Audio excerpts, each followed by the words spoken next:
Olá, pessoal. A gente está aqui de novo com o Aspas Comenta. E hoje o Aspas Comenta vai ser sobre uma história em quadrinho que está assim, fazendo um tremendo sucesso, não apenas do Brasil, mas fora do Brasil. Na verdade, é um quadrinho europeu, está sendo traduzido em vários idiomas e já ganhou muitos prêmios. Até a última contagem foram 9. Inclusive, um prêmio no Festival de Angoulême. Tá? Esse quadrinho chama Pele de Homem. E a gente vai falar sobre ele hoje. Eu, Natânia, né, a Fabiana e a Valéria Fernandes, que estão aqui também participando. A Fabiana é a primeira vez, ela é convidada, né, ela veio para poder comentar esse quadrinho, que, aliás, vai render muito assunto. Então, eu quero começar com ela se apresentando, né, a Fabiana se apresentando, depois a Valéria faz uma apresentação rápida e aí a gente começa o nosso debate. Oi, eu sou Fabiana Rubira, super agradeço o convite da Natânia para estar aqui conversando sobre essa HQ super interessante, como eu estava dizendo para ela, uma verdadeira obra-prima, né? E eu sou formada em letras, sou professora de literatura, de línguas e arte educadora, completamente apaixonada por cultura pop, quadrinhos e tudo, enfim, vamos ver, hoje a gente está aqui para papear. E eu sou a Valéria Fernandes da Silva, né? Mas realmente falo Valéria Fernandes. Eu já estive aqui outras vezes, eu sou formada em História, graduação, mestrado, doutorado, na UFRJ, na UNB.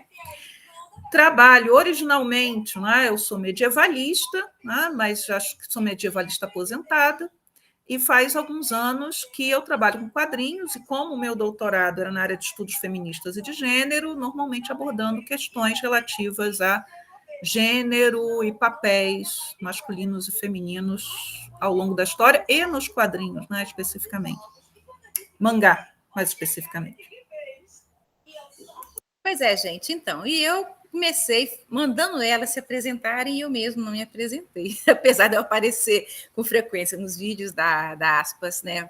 Eu sou a Natânia, também tenho formação em História, trabalho com História das Mulheres nos quadrinhos e Pele de Homem, acho que é um quadrinho que merecia ter um programa só por ele, né? E eu pensei, um programa de preferência feito por mulheres e por mulheres que dominam determinado conhecimento relacionado a esse quadrinho, que é o caso da Fabiana, da área de letras, e que super entende do simbolismo, das narrativas, aquela coisa toda, e da Valéria, que apesar de falar que apesar de ter formação em história medieval e falar que é aposentada, ela super manja desse período, e Pele de Homem se passa justamente numa fase de transição, né? Aquela fase que a gente está saindo da Idade Média, né, entrando na Idade Moderna, justamente no período renascentista. E é um quadrinho que a gente vai ver agora, a partir dos comentários que a gente vai ter agora, e quem quiser perguntas e outros comentários também, depois pode colocar aqui embaixo no vídeo, que a gente vai prontamente responder para quem quiser alguma coisa, apesar de não ser um vídeo ao vivo, né, mas a gente pode responder os comentários depois. É um quadrinho que, como a Fabiana falou, uma obra-prima. Em termos de narrativa, ele tem uma narrativa muito fluida e ele trata de muitos temas, né? A gente poderia escrever uma tese de doutorado sobre Pele de Homem, né? Você teria aí pelo menos uns 4 capítulos bem recheados de temas para serem debatidos, porque é um quadrinho que fala de um passado, mas na verdade é um presente. Ele abre um diálogo com o passado. Você tem todo aquele cenário renascentista que está sendo ali, você tem apropriações da história renascentista, você tem discursos que até são discursos que têm origem naquele período, mas, né, que, na verdade, estão fazendo referências diretas ao mundo contemporâneo, ao hoje. Então, é um diálogo do presente com o passado e do passado com o presente também. Uma obra de ficção que vai trazer uma série de assuntos que são até hoje polêmicos, né? E que vão ser colocados em cena num período em que possivelmente boa parte daquilo que aparece ali não seria possível. Justamente por isso que ele faz um diálogo com o presente. Pele de Homem leva a gente a questionar as nossas escolhas e até mesmo a repensar a nossa identidade como pessoa, né? Como homem, como mulher, como pessoa. Trata de valores que são valores morais, pessoais, valores religiosos. Então, é assim, um quadrinho muito completo, e que, apesar da gente não estar recebendo comissão da editora, a gente recomenda a leitura. Um ótimo presente para o Natal. Se eu já não tivesse, eu adoraria receber, né? Aliás, vou até aproveitar para mostrar o Dito Cujo, né? Que Pele de Homem, aliás. Tem, por sinal, um trabalho editorial muito bonito, né? Eles fizeram, usaram um papel muito bom e a impressão é muito boa. Tá? Então, vamos começar, então. Eu vou pedir para a Valéria ela fazer um resumozinho do quadrinho e depois, em seguida, comentar algumas partes que ela achou interessantes. Vamos lá, Valéria. É melhor eu fazer o resumo e passo para vocês, depois volta, não sei. Bom, o Pele de Homem, ele foi o quadrinho mais premiado da França em 2020. Né? Ele tem como autores o Hubert e o Zanzan. O Hubert, ele morreu, né, em 2020, ele cometeu suicídio, né? Muito acho que da vivência dele, das angústias dele como homem gay, né, que passou por uma série de problemas, estão presentes dentro do quadrinho que ele fez, mas o Pele de Homem ele se passa numa fictícia cidade italiana do Renascimento, que é Florença, né? Quem lê e quem já leu sobre Florença do Renascimento sabe que é Florença, em que nós temos uma moça, que é a Bianca, que ela tem 18 anos e a família está tratando do casamento dela. 18 anos na Itália, nesse momento, de uma família nobre, ela já está casando tarde, bem tarde, aliás. E ela não conhece o noivo, né? Ela vê de longe, porque a discussão do casamento não é uma discussão para mulheres, é uma discussão, normalmente, entre homens e entre chefes de família, não é um assunto, aliás, nem para o noivo. Né? O noivo também, muitas vezes, nem era convidado a dar opinião sobre o assunto, é uma questão de família. E ela se revolta, né, porque ela não quer se casar com um homem que ela não conhece, ela, na verdade, não conhece nada dos homens, porque a criação dela, né, com uma moça de uma família nobre, é bem segregada, né, ela cresceu separada, os homens com quem ela convive é o pai, são os irmãos e não muitos outros, e sempre assim uma coisa muito filtrada. E aí a madrinha da Bianca, ela arruma um jeito de levá-la para sua casa dias antes do casamento. Então, convence a mãe da Bianca, que tem uma função ali de reforçar as regras sociais, é a função da mãe. E lá na casa da madrinha, a madrinha lhe apresenta o segredo da família, que seria a tal da pele de homem, que, às vésperas do casamento, todas as moças da família poderiam vestir essa pele, que as transformaria em homens completos. Então, elas poderiam conhecer os seus noivos, entrar nos lugares onde os homens frequentavam e elas, como mulheres de família, que fique bem claro, não poderiam frequentar, e, enfim, né, ter aí uma visão daquilo que as esperava. E aí a madrinha conta que a mãe da Bianca não quis usar, teve dificuldade em usar, não quis usar, e a Bianca ela passa, né, por um processo de surpresa, por um estranhamento com o seu novo corpo, que é um novo corpo, mas ela consegue, né, se misturar e conhecer o seu noivo, que é o Giovanni. E aí os dois acabam estabelecendo uma amizade, e de amizade aquilo vira amor, ou paixão, mas entre, não a Bianca e o noivo, né, mas entre o Giovanni e o Lorenzo, né, que é a Bianca na pele de homem. E aí, nessa história, vão se entrecruzando outras discussões sobre o que são as expectativas a respeito das mulheres, as expectativas a respeito dos homens, né? Porque o Giovanni, ele é um homem gay, né? Mas ele tem que performar a heterossexualidade, ele tem que se comportar como um homem hétero, porque assim ele será respeitado socialmente, é o que se espera dele. Mas, ao mesmo tempo, à noite, naqueles lugares onde talvez ele tenha a possibilidade de mostrar um pouco o que ele realmente é, né? ou como ele realmente se sente. E tem o irmão da Bianca, que é o vilão da história, né, que não pode esquecer dele, que é um frade. Ele é inspirado numa personagem histórica, precisa dizer também, que é o Savonarola, né, que perseguiu tanto as práticas, a arte renascentista, as práticas renascentistas, o excesso de luxo da cidade de Florença, e atacou até os nobres, até que encheram a paciência com ele e botaram ele na fogueira, né? Mas demorou um pouquinho, enfim. E tem gente que é fã dele, né? Porque o vê como um precursor da reforma protestante ou da reforma religiosa, pelo seu fervor em tentar reformar a sociedade. Mas o irmão da Bianca, ele é um misógino, e ele também vai perseguir, né, qualquer prática que não seja uma prática heteronormativa. Ele é tão obcecado com essas questões de sexualidade que ele é incapaz até de abraçar a própria mãe, né? Então, a nossa Bianca, né, ela experimenta como é ser homem, e aí se pergunta, ela vai voltar ao lugar que planejaram para ela, ou ela vai tomar as rédeas da sua vida e fazer algo diferente? E o Giovanni, né, se ele descobrir toda essa história, como é que ele vai se comportar em relação a Bianca? Né? Como é que vai ser o casamento desses dois? Então, assim, o resumo é mais ou menos isso. Tá? Aí eu passo a bola para vocês. Se quiserem pontuar alguma coisa, eu vou puxando, né, acho que os fios da meada, eu acho. Fabiana, você que é convidada hoje, por favor, tome a palavra.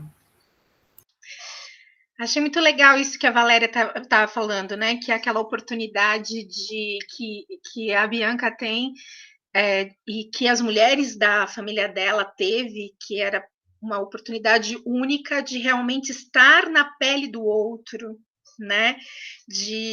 Porque os homens não conheciam nada das mulheres e as mulheres não conheciam nada dos homens. Assim que ela falou sobre isso, né, de não conhecer nada sobre a vida um do outro, a gente pensa em várias questões, inclusive com o que a Natânia traz, de uma contemporaneidade total, né? De a gente realmente não conseguir se colocar no lugar do outro para entender o outro e, enfim, né? E às vezes ficar muito fechado, assim, nas nossas relações e não conseguir realmente entender, né? É uma questão de entendimento. Eu fiquei muito fascinada por esse quadrinho por conta disso, né? Fala muito dessa questão do conhecimento. Eu não sou historiadora, estou achando o máximo todas essas pontuações da Valéria e essa possibilidade de saber mais. Eu sou das histórias de ficção, da literatura, das narrativas. Tanto o meu doutorado ele tem a ver com educação e cultura dentro de arte e educação, trabalhando com mitologias e tal. E assim que eu vi esse quadrinho, eu fiquei muito impactada, porque eu já comecei a fazer as minhas relações. Sempre que alguma história, uma narrativa me pega, eu falo, tem alguma coisa de mitológico aí, porque senão eu não me pegaria desse jeito, né? E aí, imediatamente, eu fui pensando nessa questão da possibilidade de conhecer, de ampliar o conhecimento, estando na pele do outro. Estava comentando com a Natânia sobre o mito, né, de Tiresias, esse sábio que teve essa oportunidade, né, de viver como homem e viver como mulher quando jovem, né? Dizem que ele estava subindo um monte para rezar e tal, e aí para fazer as orações dele, encontra duas cobras copulando e ele resolve separar as cobras, né? E mata a cobra fêmea. E aí, imediatamente, ele vira uma mulher e vive 7 anos como mulher, né? E aí tem dois vieses do mito, não? Ele vira uma dessas sacerdotisas, prostitutas sagradas do templo de Hera, e acaba virando uma prostituta muito famosa. E aí depois ele volta a ser homem, e no outro eles casam, tem uma filha, enfim, vive essa plenitude de ser mulher e volta a ser homem, e depois é convidado lá por Zeus e Hera para tentar separar, resolver uma contenda entre os dois, que queriam saber quem sentia mais prazer no ato sexual, né? Se o homem ou a mulher. Era essa a briga, e era dizendo que era o homem que sentia mais prazer porque a mulher dava mais prazer ao homem, e ele dizendo o contrário, que a mulher sentia mais prazer porque o homem era capaz de dar mais prazer para a mulher. Só que nenhum dos dois saberiam dizer isso, lembraram do Tiresias, que já foi homem, foi mulher, e aproveitou o amor e o sexo e tudo dos dois lados, ou tinha esse conhecimento mais pleno do amor e da vida, né? E aí ele vai dar uma resposta que é conhecida, enfim, como a teoria do prazer de Tiresias, né? Se o prazer pudesse ser dividido, o prazer sexual pudesse ser dividido em 10 partes, uma parte seria do homem e 9 das mulheres. Na hora, a Hera fica furiosa com a resposta, porque está dizendo que o homem dá mais prazer à mulher, e cega ele. E aí Zeus não podia reverter essa situação, porque o que um deus faz, o outro não desfaz. Dá ele esse dom de conhecer o passado, o presente e o futuro. Né? O presente, passado e futuro, além de entender a linguagem dos pássaros, que também é uma coisa religiosa muito interessante, que perpassa várias culturas, e viver 7 vidas humanas inteiras. Então, por isso que o Tiresias é uma figura mitológica que vai aparecendo aí em vários momentos da mitologia, porque ele viveu 7 vidas inteiras. E ele tinha essa capacidade de conhecer, esse conhecimento além do que qualquer outro ser humano, por ter vivido essa experiência, né? De ter podido ser homem e podido ser mulher. E eu fico pensando nessa personagem Bianca que passa por isso, né? E incorpora uma sabedoria incrível. Ela não deixa de ser ela, assim como o Tiresias também não deixa de ser ele, né? Ele volta a ser ele, mas com uns saberes incorporados que enfim, tornam uma pessoa totalmente à frente do seu tempo, ou, né? Eu acho isso fantástico, porque dá para fazer muitas relações com essas questões mitológicas, e aí a gente acaba rompendo um pouco esse negócio de passado, presente e futuro, e eu diria que esse quadrinho dialoga com algumas questões de eternidade, por isso que me chamou muita atenção, eu fiquei muito apaixonada, não só por toda essa questão da história, mas essa questão mitológica também, com esses simbolismos com o qual ele dialoga.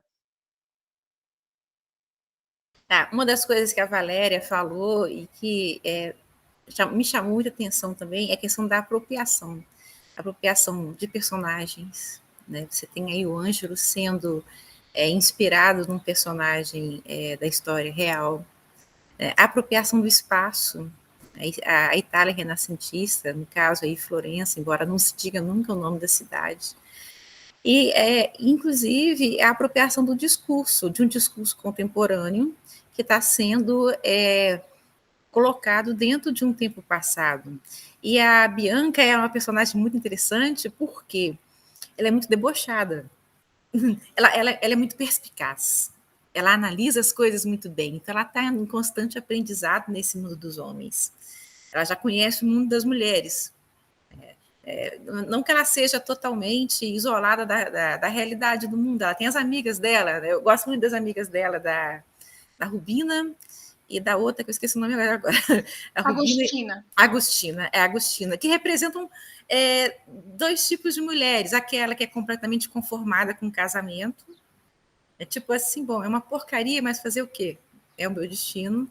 E a outra que não aceita o fato do marido trair, de poder fazer coisas que ela não pode fazer. Né? Ela não se casou para ser traída, né? Ela quer uma mudança que não vai vir. Ela está questionando a própria questão dos direitos patriarcais ali, do direito do homem, né? de poder cometer o adultério, embora socialmente o adultério não seja uma coisa aceita, mas para o homem ele não vai fazer diferença, ele só faz diferença se for para a mulher. Agora, no Renascimento, coisa bem complicada, né? A Valéria entende mais do que eu, sabe? Aí depois você pode até completar essa parte do adultério aí. Por isso que a Valéria está aqui, gente. Ela vai preencher tá. Eu sou a preenchedora de lacunas. Preencher as lacunas, exatamente. E feio. Que feio, não, né? Isso chama você poder ter um debate completo. Bom, mas enfim, né? Então você tem aquela coisa. E ela é muito. Tem uma cena do quadrinho que eu gosto muito, em que ela está na igreja. E no que ela está na igreja, você só vê os olhares dela. Ela fica mirando em todo mundo que está aí. São todos os homens com quem ela se encontra à noite, né? Fazendo coisas completamente assim, fora das regras normais da sociedade, morais da sociedade, né? Homens que se vestem de mulher, né? Homens que têm relações com outros homens que traem as suas esposas, e estão todos lá na igreja rezando. Então, ela começa a perceber que essa sociedade é uma sociedade de duas caras, em que as pessoas vendem uma imagem, mas na sua vivência, na sua prática, elas são completamente diferentes. E eu acho muito interessante essa coisa dela começar a ver por detrás desse véu, né, desse véu de moralismo, de regras que são muito impostas, principalmente às mulheres, mas que os homens dão um jeito de burlar quando é conveniente para eles. Aí, Valéria, preenche as lacunas aí. Eu tinha esquecido, né? Não é questão de lacuna, é que é um momento, né, em que período que a gente chama de renascimento, antes das reformas religiosas, onde certa moralidade social ela parece se esgarçar. Se a gente pensa, por exemplo, nos papas, do Papa Borgia, né, que era um papa que tinha vários filhos, e seus filhos todos desempenhavam papéis de relevo na sociedade.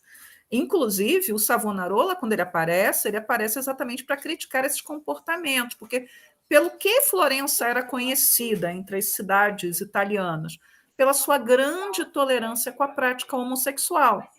Tolerância não quer dizer... Quando as pessoas gostam muito da palavra tolerância, mas tolerância é uma palavra com sentido bem pejorativo. Porque quando se diz assim, eu tolero, você está partindo do princípio que eu sou o correto, mas eu sou tão bonzinho que eu permito que certas coisas aconteçam, que você haja de determinada forma, mas é porque eu sou bonzinho, não é porque você está certo, não. Então, é contra isso, né, que o Ângelo, né, ele vem ali falar. E aí você tem que assumir, que é a segunda parte do quadrinho, né, aquela moralidade dura em que ele mobiliza as massas, né, na rua.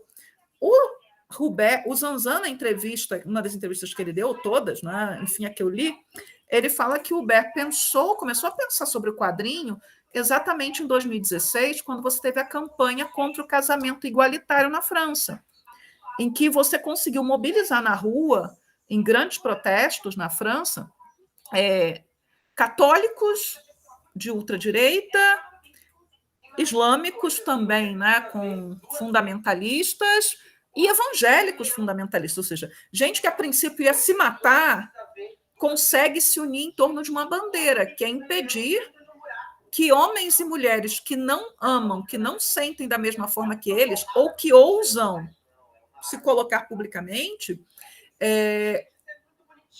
tem que ser seus direitos cerceados. Aliás, não teriam o direito de se casar, né? Então, assim, foi acho que as manifestações de rua que aparecem no Pele de Homem, Júlia, minha filha com som alto, que aparecem em Pele de Homem, tem a ver exatamente com essas manifestações que aconteceram na França naquele momento. Ele está fazendo a representação ali, que se junta os homens hipócritas, as mulheres que se sentem mal amadas, né? que não são amadas o suficiente. Aí se unem também aqueles sujeitos, né, que, de repente, eu posso lucrar alguma coisa com esse protesto aqui, e me colocando e tal, mas aí, quando o Ângelo cruza uma linha, né, o nosso vilão, quando ele cruza determinada linha, o que acontece? Enquanto ele está atacando os homossexuais ou aqueles que praticam alguma prática sexual contra a natura, que não seria contra a natureza não procriativa, enquanto ele está atacando as mulheres, exigindo que as mulheres se vistam assim ou assado, enquanto ele está atacando os artistas, tudo bem, mas quando ele vai falar assim, não, temos que coibir a prostituição e o adultério, aí acabou a brincadeira com ele. Pode. Que é aquele momento que estão no bar falando sobre isso, que o movimento no bar caiu, então estava tendo um problema já financeiro, causando um problema financeiro, e aí as pessoas do comércio se unem para mandar ele embora, quando ele começa o comércio e o patriarcado, ele está atingindo ali nos privilégios patriarcais e o comércio. Então, assim, você está prejudicando a economia, e você passou... Não, vai para um convento, vamos prender esse rapaz, porque esse rapaz tem problema. Ele vai pregar para as paredes, não vai pregar aqui numa cidade rica e numa cidade próspera, né? Assim. E esse caso do casamento igualitário foi tão sério na França que eu não lembrei de ver isso antes, que houve um historiador ultracatólico francês que ele se cometeu suicídio dentro, acho que da Notre Dame ainda. Levantou, fez um discurso, depois deu um tiro na cabeça. Eu lembro que eu discuti isso com o meu... Eu falei, veja as contradições, quer dizer, porque a rigor dentro dessa... o suicida não entra no reino dos céus. E o cara comete um suicídio no meio dentro da igreja, da catedral. E eu pego o link, depois eu passo, para poder chocar e tentar alertar os franceses contra o pecado que quer se instalar. É um negócio muito louco, gente. Era um homem já de idoso, bem idoso, mas assim, tudo é muito louco, né, nesse sentido, né? Muito interessante que usa a religiosidade como um escudo, né? Que é aquilo que a Natânia estava falando da hipocrisia, do véu, né? Muito dessa moralidade e da religiosidade serve, inclusive, para esconder, porque fica muito claro que o Ângelo tem uma orientação sexual homossexual, na verdade, né? Quando ele comenta da pele aveludada do Lorenzo, das nádegas perfeitas, bem definidas, ou seja, tem alguns momentos que se deixa muito claro que existe aí um desejo reprimido, né? E que ele usa de todas essas prerrogativas do que ele encontra, sei lá, falas de São Paulo na Bíblia e tal, não sei o que, para falar que as mulheres têm que se cobrir, que a beleza, né, tem que ser encoberta e tal. E eu estava também comentando com a Natânia que eu não tinha prestado atenção numa primeira leitura, porque é um quadrinho que merece ser lido e relido, porque tem tantas camadas, tantas nuances aí para a gente prestar atenção, né? Da Teresa, que foi uma das tias que experimentou, né, a pele de Lorenzo, só que ao contrário da Bianca, que se apaixonou mesmo pelo futuro marido e aproveitou isso sendo homem, já que ele era homossexual, ela não, saiu com mulheres. E quando ela teve que deixar a pele, ela decide ir para um convento.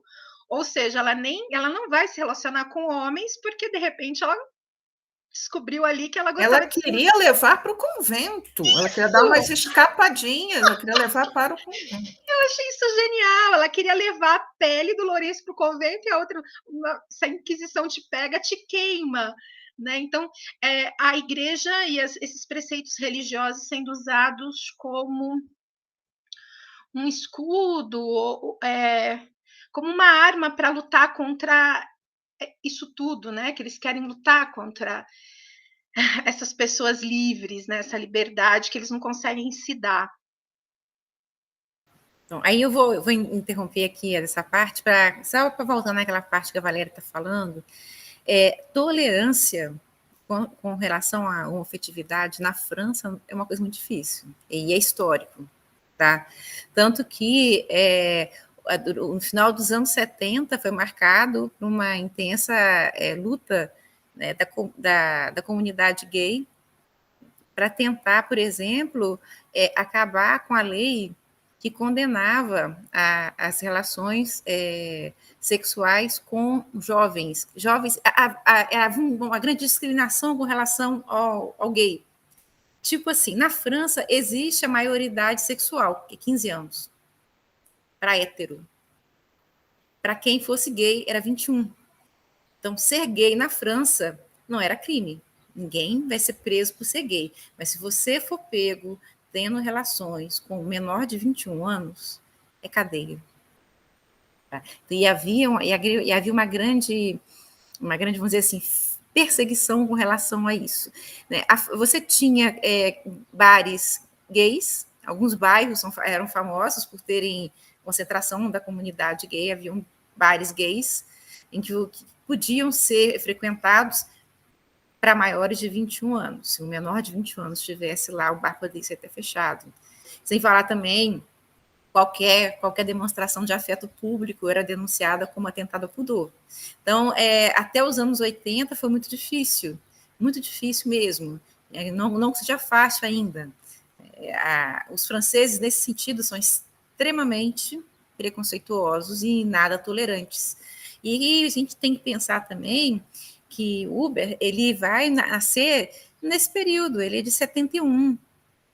Na adolescência dele, ele está pegando aquele momento em que você está tentando romper com muita parte dessa intolerância, mas ela continua ali, porque a prática, ela não muda, justamente porque a lei muda, né? Não necessariamente por conta disso. Né? E vai ser uma fase muito, muito ruim, perseguição, perseguição a revistas, a publicações da comunidade gay, vão ser várias, e não apenas da comunidade gay, né? A gente tem a revista Ananá, que uma das acusações dela é de pornografia, justamente porque em uma das edições o tema dela foi homoafetividade. Então, assim, a França não é um país tolerante.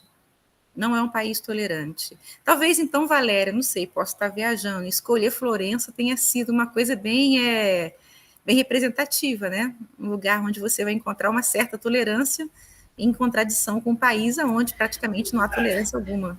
Mas tolerância tem que ser percebido o seguinte, né? Você tolera, mas isso é mostrado no quadrinho nas sombras, né? Você não vai denunciar o coleguinha que você viu naquele bar super, super secreto com outro rapaz ou com um homem. Você não vai denunciar ele. Mas ele também não vai denunciar você. Né?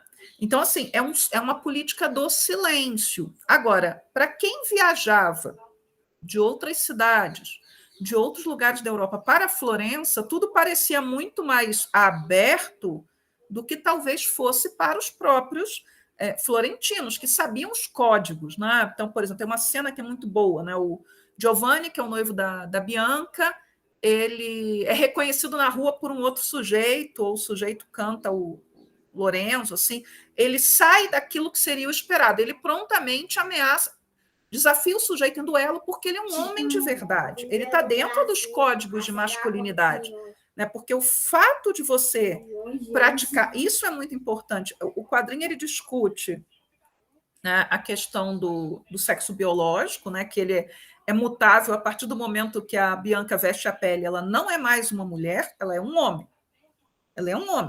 Né? Há consenso quanto a isso? Tem consenso ou não tem consenso? Ela com a pele é um homem, né? Biologicamente ela é um homem. Biologicamente, né? Ela tem tudo que um homem tem, ela pode, inclusive, ter uma relação sexual como um homem. A gente não sabe. Mas ela continua sendo ela. Sim, porque é a questão do corpo biológico. Né? A questão do gênero, que são os comportamentos e expectativas, como uma mulher deve se comportar, como um homem deve se comportar. E aí, claro, isso varia no tempo, isso varia dentro da sociedade, né? Se você é da nobreza ou se você é uma mulher pobre, isso pode ser mais flexível a depender do que seja. Mas, por exemplo, o comportamento do Giovanni publicamente é um comportamento masculino padrão. Inclusive nas expectativas dele em relação à esposa. Né? Ele espera que sua esposa seja casta. Ele questiona, que aí é a importância da Bianca, né, como elemento subversivo. Ele questiona a Bianca, né, a questão do desejo feminino ou do prazer feminino. Não, isso não é para uma mulher direita. Não, uma mulher direita não pode sentir essas coisas, não pode ter desejo. Ele acaba convencido de que não é bem assim, mas ele é vencido meio pelo cansaço. E as questões de sexualidade, que aí é o desejo. Se o Giovanni, publicamente, ele se comporta como um homem, como qualquer outro homem de Florença, ele seria capaz de se bater em um duelo para salvar a sua honra, o que quer que seja, ele é um homem, ele é homossexual. No caso dele, vai muito além do que a simples prática esporádica do sexo com outros homens ou com rapazes. Ele é uma questão de identidade, né? E aí é interessante, né? Porque quando a gente vai discutir a questão da sexualidade, praticar atos homoeróticos não torna você homossexual. E, principalmente, né, não dá a muitas pessoas a consciência de que você é homossexual. E numa sociedade patriarcal e hierarquizada, você separa muito bem quem é o ativo e quem é o passivo, pelo menos no discurso, porque se o cara for passivo em alguma situação, ele não vai dizer que foi, né, ele vai esconder isso. Então, assim, o Giovanni, o desejo dele é um desejo por homens, ele não deseja a Bianca, ele se torna amigo da Bianca, é diferente. Ele performa a heterossexualidade publicamente. Ele até faz sexo com ela como mulher, mas ele ama o Lourenço. Ele deseja homens.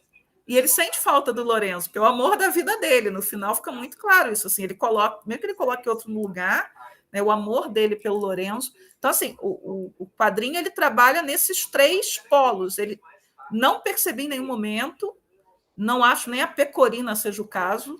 Vejo mais a Pecorina como um homem gay crossdresser do que qualquer coisa, que é o artista, né, que é pecorino de dia e pecorina à noite. Acho que é muito mais uma ideia, né, de drag queen mesmo, do cara que se monta para fazer um show ali né, performático ali dentro daquele bar, do que propriamente uma mulher trans. Não vejo o pecorino dessa forma. Acho que assim, o Ber ele trabalha com 3 pilares, não trabalha com o 4º, que seria da identidade de gênero. Mas é um quadrinho bem ousado quando trabalha isso, principalmente pela Bianca. É tudo graças à Bianca. Se tivesse Bianca, a coisa não seria tão interessante assim, não. Porque ela tem isso, né? E tem um determinado momento que fala assim, né? Que eu acho que é ela que fala isso, a lucidez não tem preço, né? Ela se permite nessa experiência, realmente, ela tem essa curiosidade, ela tem essa abertura para aprender que, de repente, as outras pessoas ao redor dela não têm. Ela resolve viver essa experiência plenamente e aprender com isso. E super concordo quando você fala disso, dessa separação. Então, socialmente, quando ela está com a pele de homem do Lourenço, ela é um homem, né? E quando ela está sem a pele de Lourenço, sendo Bianca, ela é uma mulher, age como uma mulher e tudo, mas eu sinto que internamente vai acontecendo um movimento diferente, muito interessante. Tem uma parte que eu não tinha me atentado, também foi numa segunda leitura, que ela tem um sonho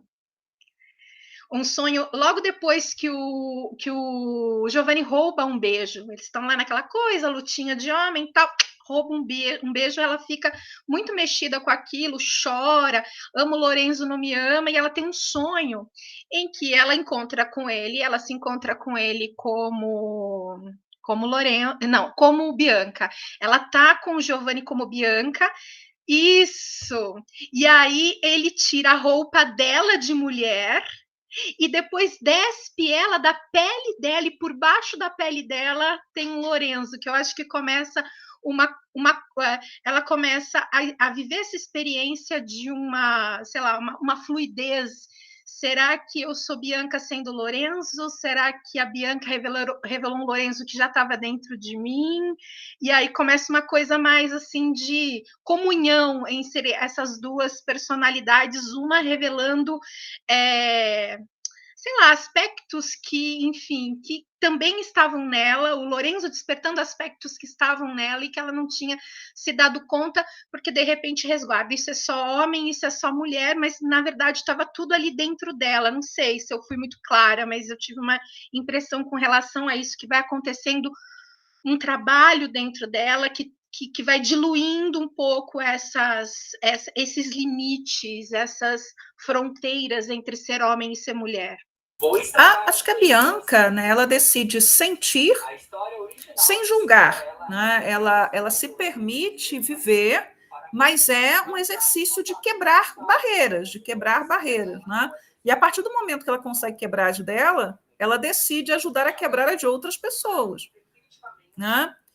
Ela rompe dentro. Agora, 2 coisas que eu esqueci, na verdade 3. Uma coisa é o seguinte: quando ela vira um homem ao vestir a pele de homem, mas ela não sabe se comportar como homem, que aí é a questão do papel de gênero, porque a gente tem uma parte que é muito legal, e que aí na minha resenha do meu site eu fiz a comparação com o quadrinho da Rosa de Versalhes, com o mangá, que não basta, você foi socializada com mulher, ela foi socializada com mulher, ela anda com mulher, ela fala com mulher, ela sente como mulher, porque ela foi educada dentro de padrões ali, e ela foi moldada. Quando ela veste a pele de homem, ela tem que aprender a ser um homem, andar como um homem, sentar como um homem, falar como um homem, demonstrar a sua afetividade como um homem, não como uma mulher, e aí, claro, no ponto do sonho, sentir, como é que ela sente, né? Quer dizer, ela é uma menina que ela nunca amou e ela se apaixona por um homem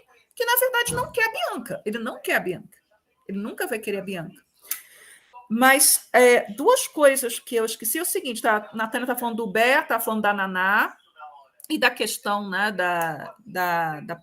das acusações, né, e do drama, a gente tem que lembrar um ponto, né? Até 1990, a homossexualidade era considerada uma doença. Foi quando a OMS retira do rol das doenças. Então, uma família, e ainda hoje em alguns lugares isso é possível, uma família poderia pegar o filho ou a filha, né, gay, lésbica, bissexual, o que fosse, e colocar numa instituição psiquiátrica, ou confiscar o seu direito, né, de autonomia a qualquer momento. Né? Isso poderia ser mais pesado ou menos pesado, a depender do lugar onde você estava. Mas a adolescência do Hubert, além dessas questões ligadas à homossexualidade, há uma outra questão muito séria que eu realmente não vi ele mostrar isso ou tocar nisso no quadrinho, não vi mesmo, que é a questão do HIV. Ele vai ser um homem jovem exatamente quando o HIV está em alta e era associado pela imprensa, pelos discursos todos, era o câncer gay. Então, assim, você ser um jovem, uma pessoa homossexual, um homem, né? Porque eram os homens gays que vão sofrer aí o peso maior nesse momento, era você ser visto como um agente de morte. Né? Você já estava com a sua alma comprometida pelo pecado, a ideia do pecado, e agora você, né, trazia também no seu corpo as marcas da sua doença, do seu mal. Então, assim, ser homossexual nos anos 1980 até início dos anos 1990, no momento em que o HIV não era controlável, era algo muito sério. Assim, a gente bate mais ou menos a idade, a gente via as pessoas morrerem na televisão, definharem na televisão. Vocês devem ter ouvido em algum momento assim, também, né? Quem mandou o fulano, né? Ou é o castigo de Deus sobre ele. Então, assim, imagino que ser um adolescente, com essas restrições que a Natânia está falando que foram sendo suspensas aí, e com HIV, deveria ser muito sério. E o Zanzan fala sobre isso, né? Que o Hubert passou, né, os diversos problemas na adolescência, inclusive por conta da sua orientação sexual. Né? Inclusive, ele tem depressão desde a infância. Ele tem uma depressão desde a infância. E vai se agravando com o tempo justamente por conta disso. E ele vem de uma família ultracatólica, que ainda piora muito a situação dele. Eu li uma das matérias que eu li falando sobre o quadrinho, inclusive fala que, para muitos críticos, o Pele de Homem é o testamento dele. É o testamento dele, em que ele está colocando ali muitas questões referentes ao que ele sentiu, o que ele passou, né? Um quadrinho com conteúdo autobiográfico, assim, com certeza. Eu não conheço, né? A única coisa dele que eu li foi o Pele de Homem, mas para mim, isso a partir do momento que assim, ele cometeu suicídio, ele era homossexual, isso já estava claro para mim que ele está dialogando com a própria vida dele, com os sentimentos dele, ele está colocando aquilo ali de uma forma muito pungente, né? E pensar que é um homem um grande artista, cuja vida foi encurtada por conta dos males que a intolerância, e aí de novo caímos na palavra, né? Porque nem tolerar é possível em muitos casos, né? A intolerância mesmo é tentar cercear de todas as formas, né, o direito de existir das pessoas. Né? Tem muita gente que não leva essas coisas a sério, mas isso é muito sério. Né? Assim, você não precisa entrar na violência aberta, né? A violência em imagens, em palavras, ela é violência também, e ela é muito forte, e ela é muito séria, e ela pode conduzir as pessoas à morte. Né? E pensar que ele poderia ter feito um relato autobiográfico de fato, né? E ele opta, de repente, por uma narrativa, por ficcionalizar isso. Eu achei que isso, de fato, amplia demais, né, esse diálogo e possibilita que pessoas de qualquer lugar se transportem para essa Florença, que dialoga, sim, com essa Florença histórica, mas também ficcionalizada, com vários elementos do presente nesse passado, e que vai ajudar o fato dele ter colocado essa Bianca como essa personagem principal ao lado desse Giovanni, né? Ele, essas duas personagens como símbolos vão permitir que várias outras pessoas no tempo, no espaço, se identifiquem com essa narrativa. Ela não fica datada, né? Porque quando você parte de um relato seu autobiográfico, nasci na década de 70, foi assim, foi assado, tem o seu valor, não estou dizendo que não tem o seu valor, mas é de uma inteligência e sensibilidade você transformar isso numa narrativa e não só o texto escrito, mas o visual, porque realmente permite demais que qualquer pessoa, em qualquer tempo, e por isso uma obra-prima, porque eu acho que uma obra-prima tem isso, né? Ela não é datada.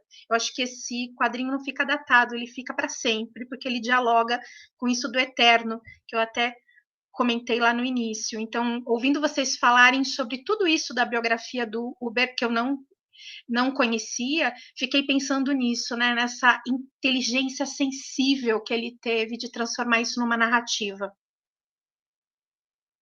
E é possível, no caso, se fosse autobiográfico, né, e poderia ser uma grande autobiografia em quadrinhos, né, como outros e outras fizeram, mas você seria convidado a ter empatia somente por ele, né, por ele. E aqui você abriu o leque para possibilidades, inclusive possibilidades que não eram as dele. E aí é interessante, eu estava pensando, inclusive, no mau uso que às vezes é feito do conceito de lugar de fala, né? Porque a princípio alguém poderia dizer ele não tem lugar de fala para falar das mulheres. Eu estou falando que ele foi capaz, né, de observar e de criar uma história com personagens que são críveis e que uma mulher pode se reconhecer nesta personagem, nas suas angústias, porque ele se preocupou em abrir o leque de possibilidades e não fechá-los assim, né, colocar antolhos. Ou projetar nas suas personagens femininas aquilo que aquele homem pensava que uma mulher era ou poderia ser. Há várias mulheres em pele de homem, em várias posições e com várias formas de expressar a sua subjetividade, né? Mas o que eu queria falar é o seguinte, né? O conceito de lugar de fala ele é super importante para dar voz àqueles que nunca foram ouvidos. Mas é preciso cuidado para não usá-lo para castrar aqueles que têm muita coisa a dizer, seja porque estudaram, seja porque compreenderam, porque tiveram empatia aqui, né? Porque senão a gente cai, por exemplo, naquela, né? Assim, citar um exemplo dramático, drástico, o presidente da Fundação Palmares. Ele tem lugar de fala para falar como negro e, sei lá, alguém que estudou e que trabalha junto aos movimentos negros e que está ali trabalhando contra o racismo, ele não tem porque ele não nasceu negro, ou ela não nasceu negro. Né? Então, assim, uma Lilia Schwartz não pode falar, mas o cara lá da Fundação Palmares, que é uma aberração, ele pode porque ele tem lugar de fala. É nesse sentido, né? O quadrinho do Bé, ele consegue trabalhar muito bem, né, constrói muito bem seus personagens e compreende muito bem o que são papéis de gênero e como eles são construídos e como as sexualidades elas são mais fluídas do que a gente acredita. E também não estou falando de escolha, que as pessoas escolhem ser isso ou aquilo, mas que muitas vezes as pessoas se aferram a isto ou aquilo porque elas foram doutrinadas para isso, por discursos, por práticas, de uma série de formas. É disso que eu estou falando. Não sei se ficou claro. A gente claro. pode, né, enquanto lê essa narrativa, né, por ser uma ficção, a gente pode experimentar estar na pele da Bianca, e que ela tem isso, né, de lidar com isso da questão de gênero e da sexualidade de uma maneira mais fluida, né? Então, eu acho que a Bianca tem essa possibilidade de experimentar esse mundo masculino vestindo uma pele de Lorenzo, e a gente, como leitor, leitora, a gente pode experimentar vestir essa pele da Bianca ao ler essa narrativa e tentar entender exatamente isso que você está dizendo, né? Dessa fluidez, que é tudo muito mais fluido do que a gente imagina. Engraçado que, assim, quando eu penso em Pele de Homem, e penso na Bianca, especificamente, você vê ali que é um quadrinho que traz uma trajetória e na qual ela vai amadurecendo e vai aumentando o seu conhecimento, não apenas o seu conhecimento sobre o lugar em que ela vive, as pessoas, mas sobre ela mesma. Então, a Bianca, de 18 aninhos, lá, insegura, e queria conhecer o marido antes de casar, e aquela Bianca lá, das últimas páginas, aqui completamente dona de si, e que tomou as rédeas da vida dela, são completamente diferentes. Ela passa por uma questão de amadurecimento emocional, psicológico. Ela constrói a identidade dela. Pele de Homem mostra justamente esse empoderamento dela, ela construindo a identidade dela e chegar num determinado momento em que ela passa a determinar os rumos que a vida dela vai ter. Eu achei muito bem assim, muito bem equilibrado, muito bem equilibrado. E a Bianca, a questão do próprio amor romântico, ela rompe com isso. Ela rompe com isso. A Bianca, amadurecida do final do quadrinho, ela tem uma outra percepção de amor. Ela não é mais... o Giovanni é muito mais preso à questão do amor romântico, chorando ainda a saudade do Lorenzo, do que a Bianca. A Bianca se torna uma mulher muito prática, vamos dizer assim. Não que ela não tenha mais empatia, mas ela aprendeu a lidar muito bem com a questão do próprio sentimento.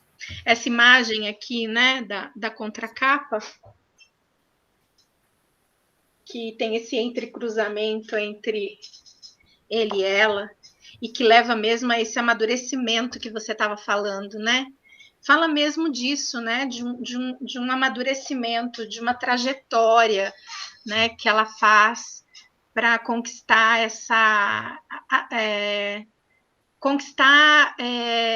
esse conhecimento que não é só sobre o mundo e tudo, mas é sobre si, sobretudo sobre si, né?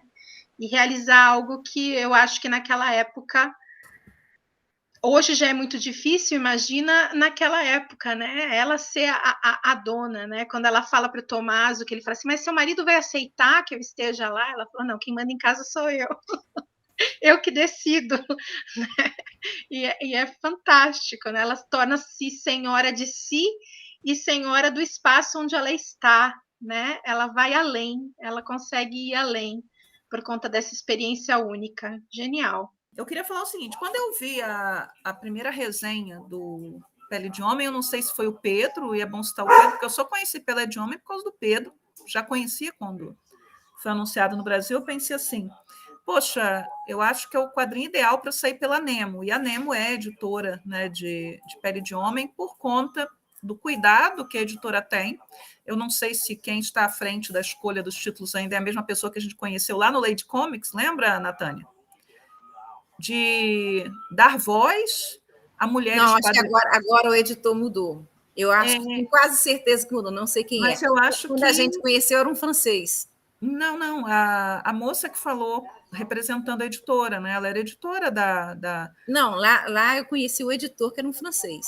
Então eram dois, né? Porque ela que falou em nome o editor-chefe era um francês, eu ia conversar com ele. Eu não tenho certeza, eu acho que ele não é mais. Se ele for ele, né, eu peço desculpas, mas na época era um francês. Eu não lembro do nome dela também, né? Mas eu lembro das falas dela, né? Que a editora se preocupava em dar voz principalmente a mulheres quadrinistas, né? Mulheres quadrinistas que normalmente não seriam publicadas no Brasil.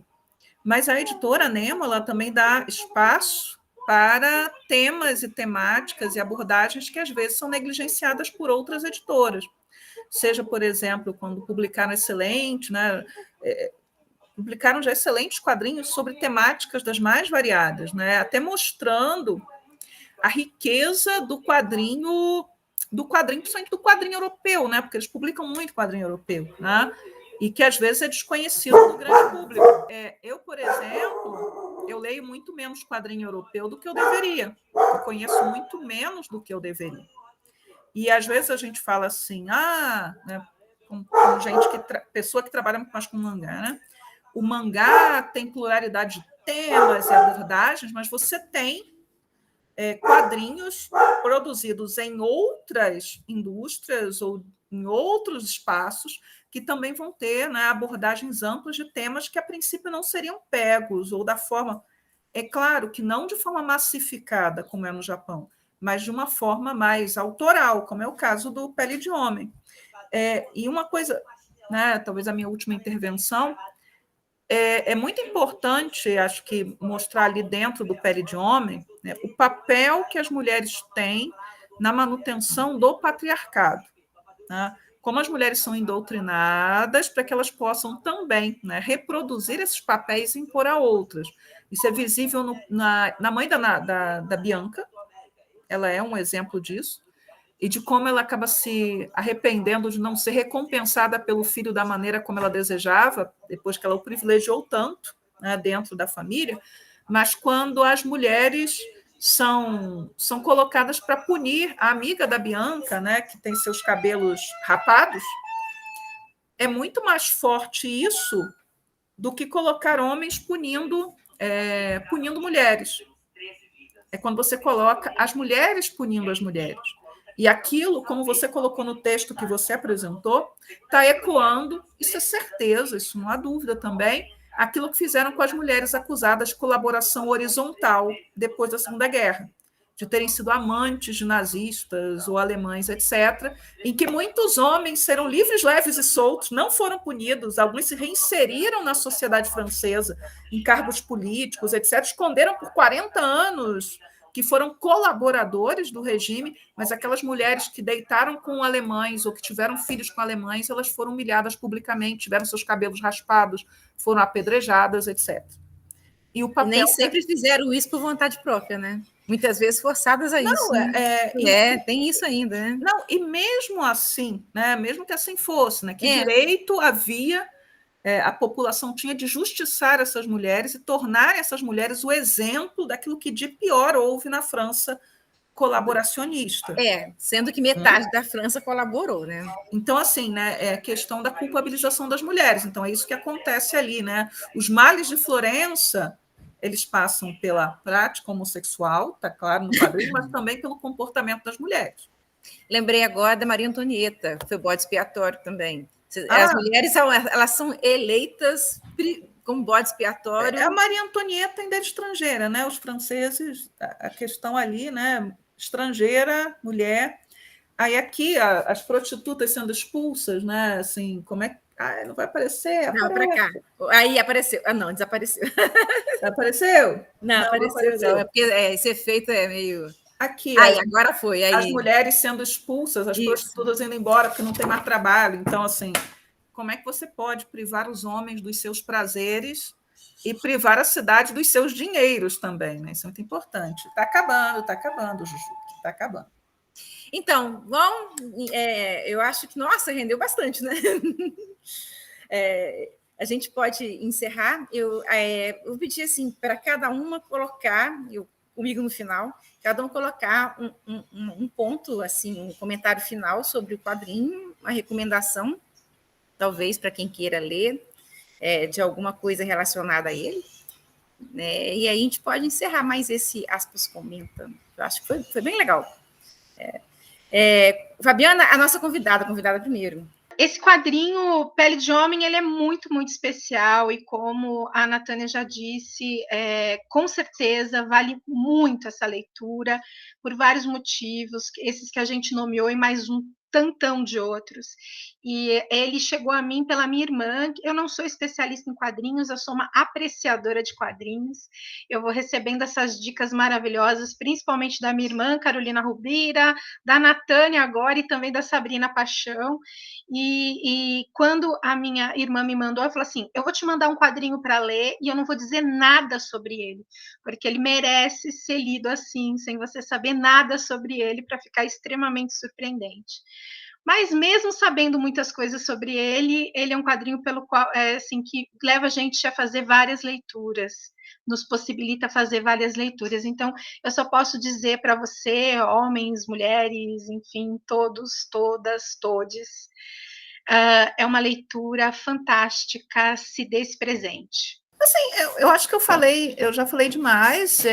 Eu acho que é um quadrinho muito, muito, muito recomendado e que é um grande presente esse quadrinho ser lançado aqui no Brasil. Então, aqueles que puderem, aproveitem. Tem versão impressa, tem versão Kindle também, né? Para quem quiser a versão digital, você não quero comprar, não tem mais espaço na minha vida, tem a versão digital, que é uma ótima opção também. A arte é muito bonita, a gente falou muito da história, mas a arte é muito bonita, ela é muito fluida, ela é muito dinâmica. E o uso das cores também, né? Que parece uma arte muito simples, mas ela transmite muito na sua simplicidade, né? E que a edição da Nemo, a Natânia falou no início, foi muito bem cuidada. Então, assim, eu não li no original em francês, mas eu acredito que a tradução ela faz justiça ao original, tá? E se você, por exemplo, quiser ler no original, também é muito fácil de achar, ou em outra língua qualquer, não quero outra língua, também tem, né? Então, eu recomendo, e quem quiser passar lá no Show de Café e ler a minha resenha do quadrinho, né, eu fiz, e até fiquei super feliz quando a Nemo saiu catando pedacinhos de elogio ao quadrinho na internet, pegou lá um parágrafinho que eu escrevi e colocou lá também. Aí vieram me avisar, olha, está aqui. Eu falei, não, mas né, merece o quadrinho merece muito, né? Todos os elogios que ele recebeu e muito mais. Então, assim, quanto mais gente lê, de repente, quanto mais pessoas puderem, adolescentes puderem ter contato com ele numa biblioteca escolar, né? É acessível, discute temas, né, que deveriam estar sendo discutidos com os adolescentes. Né? Quanto mais cedo se discutem determinadas questões com os adolescentes, menos dor eles talvez sintam no futuro, né? E aí a gente pega o próprio autor e as suas dores, né, que estão bem colocadas ali dentro. Então, é isso. Né? E obrigada pelo convite, Natânia. Eu também sou convidada meio recorrente, né? Membro da Aspas, mas já estou convidada, não participo de tudo. Você está em todas. Você sempre está em todas. Eu tô um pouco sumida agora, eu estou reaparecendo, o doutorado está acabando, agora eu vou poder reaparecer mais. E aqui eu vou fazer o meu comentário fazendo uma referência ao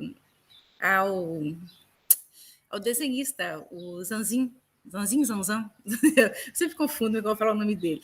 Ele comenta uma coisa numa entrevista que eu acho que dá para fechar bem isso. Ele falou que Pele de Homem foi lido por quem não lê quadrinhos. E que isso talvez foi a maior surpresa dele, que ele não esperava que pessoas que não eram leitores de quadrinhos comprassem Pele de Homem. E ele teve experiência porque, no final das contas, ele que vai colher os louros, né? O roteirista ele vai cometer suicídio justamente no mês de fevereiro, quando finaliza o projeto. Então, ele não chegou a ver o resultado do trabalho dele. É o Canto do Cisne, né? Talvez seja a obra-prima dele, né? O Então, e ele fala isso, e eu acho que isso já responde a tudo, né? Ele fala que as pessoas que não leem quadrinhos estão lendo Pele de Homem. Então, Pele de Homem é recomendado como uma leitura para todos. Mesmo aqueles que ainda têm um certo preconceito com relação ao quadrinho, não tem com relação a esse, nem aos outros também, né? Mas esse em especial é um quadrinho que você vai sentar e você vai ler e você vai em algum momento se identificar nele, seja homem ou seja mulher. Tá? E eu espero que vire filme ou animação, né? Eu vim pensando nisso, né? Daria um filme excelente. Daria um ótimo filme. Um filme assim, é um roteiro pronto, não precisa de muita coisa não para ajustar. não precisa de muita coisa. Quem sabe a gente daqui a um tempo não vai estar fazendo um aspas comenta sobre adaptação de pele de homem, né?